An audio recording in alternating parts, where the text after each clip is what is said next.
জগন্নাথ, সুভদ্রা, বলরাম প্রভুকে রথে চাপানোর পর দাসকেরি রাধাকৃষ্ণ মন্দিরের মাঠে নৃত্য পরিবেশন দিয়ে আমাদের মহা রথযাত্রার মহৎ উৎসবটি শুরু করা হয়। এলাকাবাসীর সমস্ত মানুষ রথযাত্রার সম্মুখে হওয়া নৃত্য অনুষ্ঠানটি খুবই মনোযোগ সহকারে দেখছেন। তো আমরা খুবই সুন্দর সুন্দর নৃত্য পরিবেশন দেখতে পাচ্ছি। আজকের রৌদ্রের তাপটা অনেকটাই বেশি ছিল, তাই অনেকেই ছাতা নিয়ে নৃত্য পরিবেশন দেখছেন।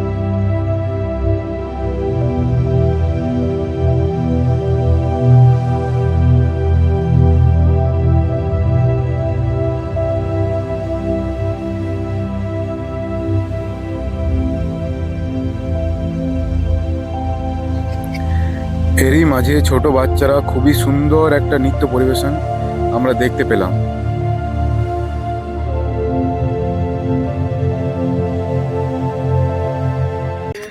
নারকেল ফাটিয়ে এই মহা রথযাত্রা শুভারম্ভ করলেন আমাদের মন্দিরের অধ্যক্ষ রাঘবেন্দ্র প্রভু মহারাজ। এত রৌদ্রের মধ্যেও বাচ্চাদের নৃত্য পরিবেশন দেখার জন্য এলাকাবাসীরা খুবই ধৈর্য সহকারে সবাই বসে আছেন।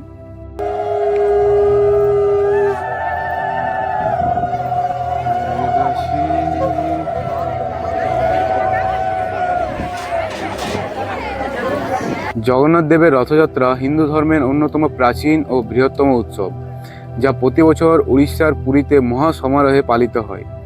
আষাঢ় মাসের শুক্লপক্ষের দ্বিতীয়া তিথিতে প্রভু জগন্নাথ, তার ভাই বলরাম এবং বোন সুভদ্রা বিশাল কাঠের রথে চড়ে তাদের জন্মস্থান থেকে মাসির বাড়ি গুন্ডিচা মন্দিরে বেড়াতে যান। বিশ্বাস করা হয় রাজা ইন্দ্রদ্যুম্ন পুরীতে জগন্নাথ মন্দিরের প্রতিষ্ঠা করেছিলেন। পৌরাণিক কাহিনী অনুসারে একবার দেবী সুভদ্রা তার ভাইদের কাছে পুরী শহর ঘোরার ইচ্ছা প্রকাশ করেন। বোনের সেই ইচ্ছা পূরণ করতেই তিন ভাই বোন তিনটি আলাদা রথে চড়ে নগর পরিভ্রমণে বেরিয়েছিলেন। সেই স্মৃতিতে আজও এই রথযাত্রা উদযাপিত হয়।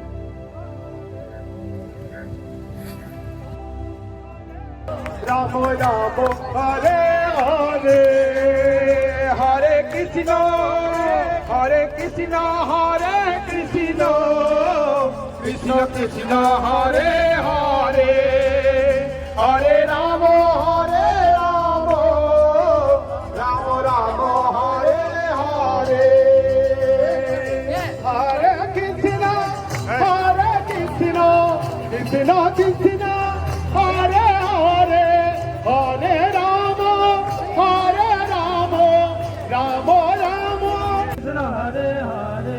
এই রথযাত্রায় রথ টানার সাথে সাথে ভক্তবৃন্দ এখানে আনন্দের সাথে নৃত্য করে আমাদের জগন্নাথ প্রভুকে আনন্দের সাথে এগিয়ে নিয়ে যাচ্ছে।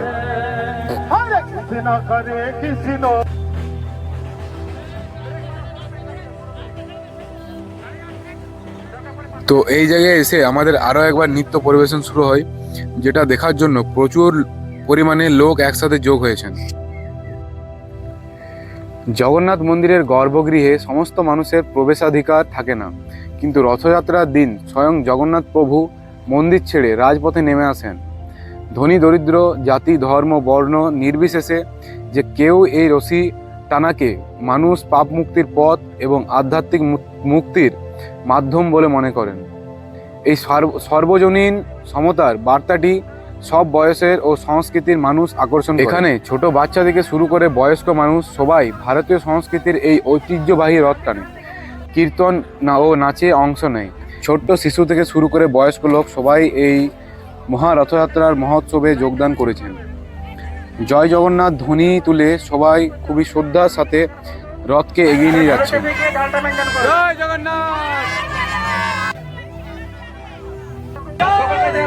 শ্রী জগন্নাথ মহারানী মহামা রথযাত্রা উপলক্ষে শ্রীবার দাসকারী জগন্নাথ মন্দিরের পক্ষ থেকে বাদিকে শুভেচ্ছা, আন্তরিক অভিনন্দন।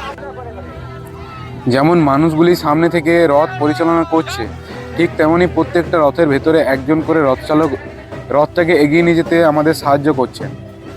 রাস্তায় অনেক গাছ, ইলেকট্রিক তার থাকা সত্ত্বেও সব বাধা পেরিয়ে রথকে নিজের লক্ষ্যের দিকে আমরা সবাই মিলে একত্রিত হয়ে রথটাকে এগিয়ে নিয়ে যাচ্ছি।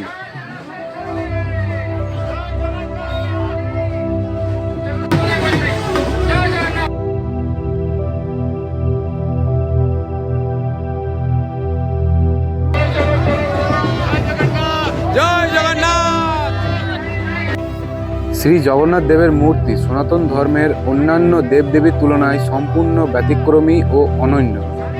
তার এই বাহ্যিক রূপের পেছনে লুকিয়ে রয়েছে গভীর আধ্যাত্মিক, দার্শনিক এবং তাত্ত্বিক তাৎপর্য। সাধারণত হিন্দু দেবদেবীর মূর্তি পাথর, অষ্টধাতু বা মাটি দিয়ে তৈরি হলেও জগন্নাথ দেবের বিগ্রহ তৈরি হয় বিশেষ নিম কাঠ দিয়ে, যাকে শাস্ত্রে দারু বৃক্ষ বলা হয়।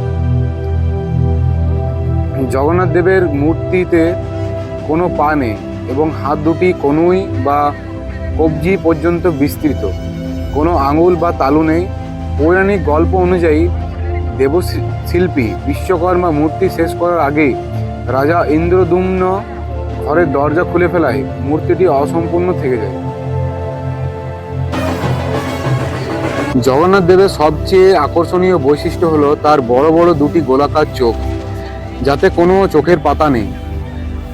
উড়িয়া ভাষায় তাকে তাই চকডোলা বা চক্রাডোলা বলা হয়। চোখের পাতা না থাকার অর্থ ভগবান চিরজাগ্রত, তিনি কখনো ঘুমান না এবং সৃষ্টির প্রতিটি মুহূর্তকে পর্যবেক্ষণ করেন। তার গোলাকার চোখ দুটিকে সূর্য ও চন্দ্রের প্রতীকও ধরা হয়। এই চোখ কোনো বিচার বা ভেদাভেদ করে না, বরং সমগ্র সৃষ্টির প্রতি ঈশ্বরের সমদিষ্ট ও অসীম করুণা প্রকাশ করে। এখানে এসে আমরা আবার জয় জগন্নাথ ধ্বনি শুনতে পাই। মাতা কি জগন্নাথ ধাম কি জয় জগন্নাথ। গৌরাণ্ডীর একটা জায়গায় এসে রথগুলিকে দাঁড় করানো হয় এবং এখানে আমাদের আরেকবার সুন্দর একটা নৃত্য পরিবেশন শুরু হয়, যেটা আমাদের ভিড়টিকে আরও বাড়িয়ে তোলে। তো এখানে আমাদের যে নৃত্যগুলি হয়, সাংস্কৃতিক নৃত্য ও আরও নানা ধরনের নৃত্য পরিবেশন করা হয়। নৃত্যানুষ্ঠান হওয়ার পর আমাদের রথগুলিকে আবার এগিয়ে নিয়ে যাওয়া হয়।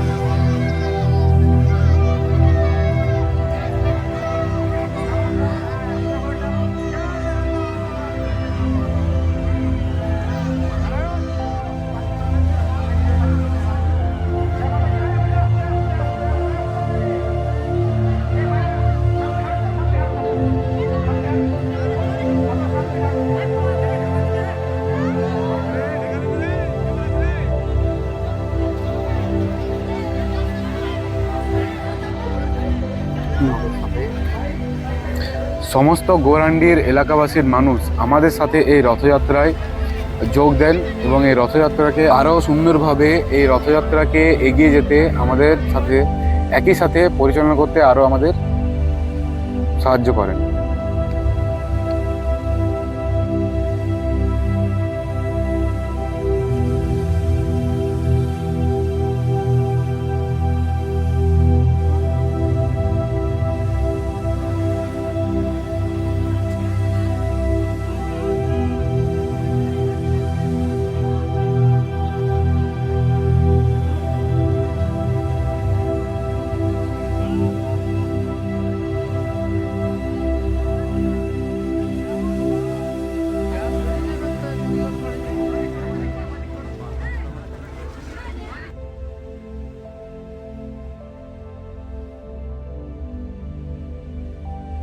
তো গৌরাণ্ডী থেকে রথগুলো বেরোতে একটু সন্ধ্যা হয়ে যাওয়ায় এবং রাস্তার মধ্যে খুব বেশি লাইট না থাকায় এই গৌরাণ্ডী থেকে যে আমাদের রথ দিগোয়াল পাহাড়ি হয়ে বাঁশপাহাড়ি হয়ে যে আবার দাসকেরে আসছে, তার সেরকম ফুটেজ আমাদের কিছু আর নেওয়া হয়নি। এবং এবার আমরা একেবারে আমাদের রথযাত্রা মন্দিরে ঢোকার যে মাটি এখানে রাখার মুহূর্ততে চলে আসি, যেখানে একের পর এক 3টে রথকে এখানে রাখা হয়। যেমনটা তোমরা